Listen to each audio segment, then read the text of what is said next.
Utang na loob o respeto? Dalawang salita na hindi natin alam tama ba ang paggawad natin ito sa ating kapwa. Example, BBM versus Duterte. Anong gamitin natin? Yung ginawa ni BBM kay Duterte. Wala ba siyang utang na loob o wala siyang respeto? O kaya tayo naman, galit tayo kay BBM. Ano bang magagamit natin dyan? Utang na loob o respeto? Kasi maraming nagsabi, marami siyang nagawa. So ito ba'y utang na loob o respeto?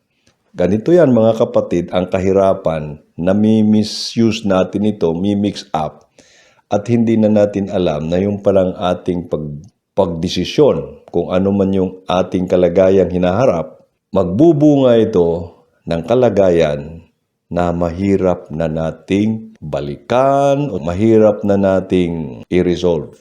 Medyo may kahirapan na talaga. Lalo na pag ang ego na natin, no, ang tatamaan nito. Kaya ganito yan. Pag kay PBBM to Duterte, yung ginawa ni PBBM na itapon si Duterte pinakidnap ng ICC, ano sa tingin nito? Wala bang utang na loob si PBBM o wala siyang respect? Ako, ang tingin ko, hindi ayaw ko ng utang na loob eh. Kasi ang utang na loob, mga kapatid, kahit masama yung pinanggalingan nito, ay wala kang magawa kung hindi babayaran mo ang utang na loob na ito. Halimbawa, binigyan ka ni congressman ng ganito, may papagawa sa iyong ganito, pero laban sa loob mo ito eh. Kaya lang dahil tinanggap mo na, wala ka na magawa, sa sunod magpapagawa naman uli sa iyo, wala din, no? Gawin mo na lang talaga kasi meron kang utang na loob.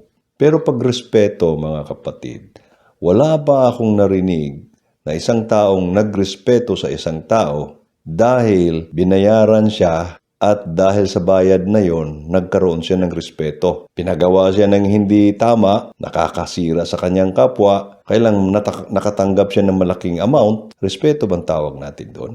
Kasi walang respetong manggagaling sa atin kung ang pinanggalingan naman na lumabas ang iyong respeto sa iyong kapwa ay hindi naman tama. Ito ay hindi katanggap-tanggap.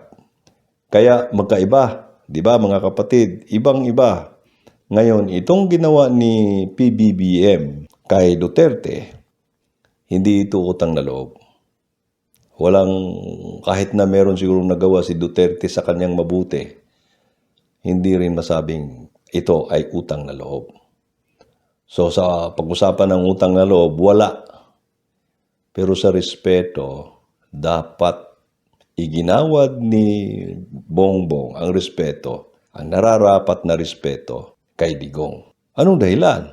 Unang-una, si Digong ay malapit na kaibigan ng kanilang pamilya. At si Digong ay merong ugnayan sa kanila that Digong deserves the respect of Bongbong.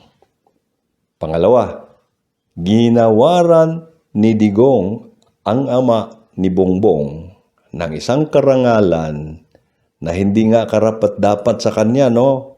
Dahil sa kanya mga nagawa noon. Ginawaran ito ng karangalan at kanya pang itinaya ang sarili niyang career sa private practice niya at sa kanyang pagkapresidente nung ipalibing ito sa libingan ng mga bayani. Ang respeto ni Digong sa kanyang tatay nandoon.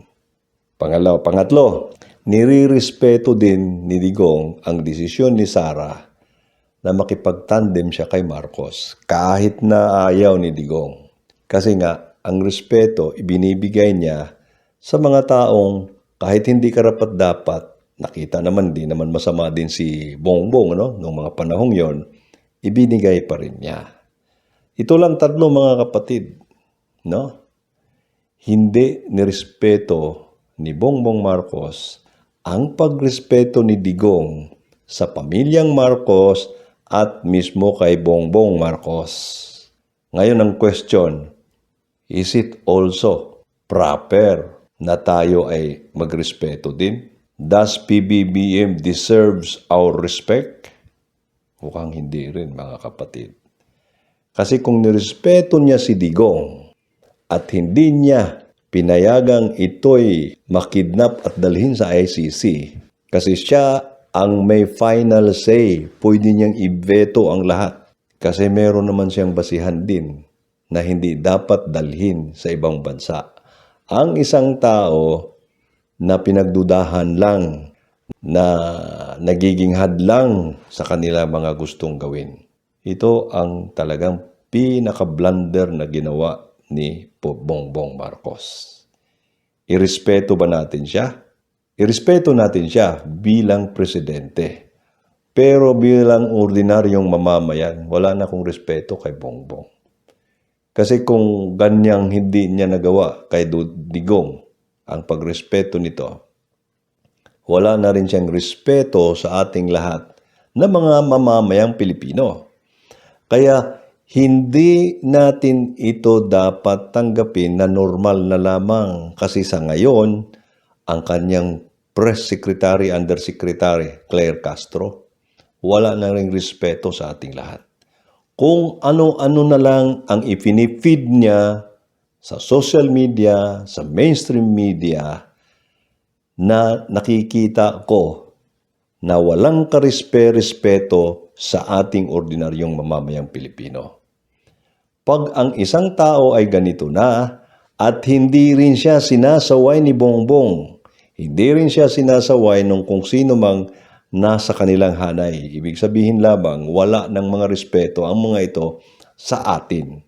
Kasi kung may respeto sila, kagaya sila sana sa ginawa ni Sara, nananahimik lamang, at kung ito'y magsasalita man, ito ay merong punto.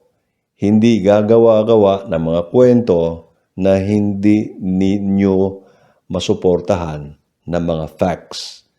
Kaya, pagka ganito ang ating kalagayan ngayon, magbabatuhan na lang tayo ng dumi, ng bato, ng kasiraan, kasi wala na respeto Ang mga personal nating mga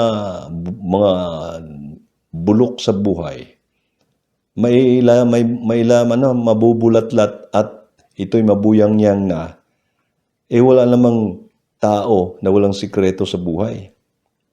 Liban lang kung ikaw talaga'y nangulimbat at ikay kung anong ginawa mo na ikaw ay ganito ngayon. Ngayon, mga kapatid, gagayahin ba natin sila? Makikisawsaw ba din tayo sa kanilang kawalang hiyaan, sa kanilang kabastusan, sa kanilang walang respeto sa kanilang kapwa? Nasa inyo, mga kapatid, Pero ang gawaing ito hindi nagbubunga ng kapayapaan. At isang araw, babalikan ka talaga. Kasi ikaw mismo, meron ka ring mga baho sa buhay, mga bulok-bulok, inuuod na ito na tinatago-tago lang natin. Kahit ako, dahil ako'y nag-expose sa aking sarili dito ngayon, may maibuyang-yang siguro in the future kung may magka-interest lang talaga, Pero wala namang magka-interest siguro sa atin. Maliit na lang tayo, channel. Pero kahit paman, ang pag-iingat natin ay dapat nating ibatay sa pagrespeto sa ating kapwa. Respetohin para natin as the President of the Philippines. Ibinoto ito ng mga iba nating kapatid na naniwala sa kanya, irespeto natin ang mga kapatid na ito. Si Sara, ganon din as Vice President, ibinoto din ito ng mga iilan o maraming mga Pilipino, irespeto din natin sila. Ngayon, kung meron mang kasiraan na mangyari sa dalawang kampong ito, meron mga allegation ng katiwalian, huwag na tayong makisawsaw. O kung meron mang makisawsaw, hayaan natin itong mga abogado na meron talaga silang kaaliman sa batas. Kagaya ko na isang ordinaryong mamamayan na wala naman akong background kung ano ang batas, meron lang akong kunting alam na delikado, baka makikialam-alam tayo, wala tayong alam, baka makasuhan pa tayo o isang araw pagsisihan natin ito kahit walang kakaso sa atin.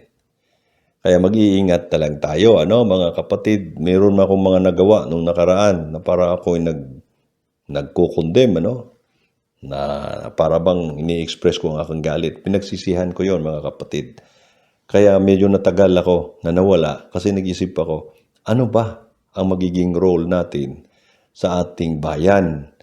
Gamit ang social media kasi ang social media kahit anong gawin mo, magagawa mo. Pero dapat mag-ingat tayo. So, ang panawagan ko ganito, kung ano man ang nangyari, no, na nakagawa ng mali, pero ang conclusion ko talaga, walang respeto si Bongbong kay Digong. Kahit respeto lang naman eh. Wala na rin siyang respeto sa mga ehensya ng ating gobyerno sa Pilipinas. Judicial system natin, ang ating justice system. Kasi para bang sinabi nila, hindi lang parang, talagang yun ang conclusion nila, na si Digong ay hindi mapaparusahan, hindi malalantad ang kanyang kasamaan kung dito lang sa Pilipinas kasi hawak ni Digong ang Pilipinas na kinatatakutan nilang mangyari at hindi magagawa ang dapat gawin against sa kanya, against sa kanyang mga crimes. Kaya kung ating presidente na kaya naman niyang mag-veto, ipinahintulot niya ito. Wala na siya. Hindi na siya naniniwala sa mga institusyon ng ating pamahalaan. So, paano na lang yung kanyang pagkapresidente? Okay. Pangalawa, ito rin ang panawagan ko, irespeto pa rin natin siya. Pero hindi ibig sabihin, hindi natin siya batikusin kung may mga mali siyang desisyon. At ang pangatlo, huwag na tayong makisawsaw, mga kapatid. Kung makisawsaw naman tayo, dapat meron tayong mga proof, mga pruweba, o di kaya meron tayong pagpapaumanhin na itong iyo, kagaya ng sinasabi ko ngayon, ay kaisipan ko lamang ito. Aking haka-haka, theory, na ganito. Upang sa ganun ay hindi ito magiging batayan ng iba nating mga kapatid na katotohanan at sila na may madadala ng ating mga sinasabi. Kasi habang tumatagal, nagiging seryoso ang kalagayan ng bansang ito. Mapagpalang araw po sa ating lahat.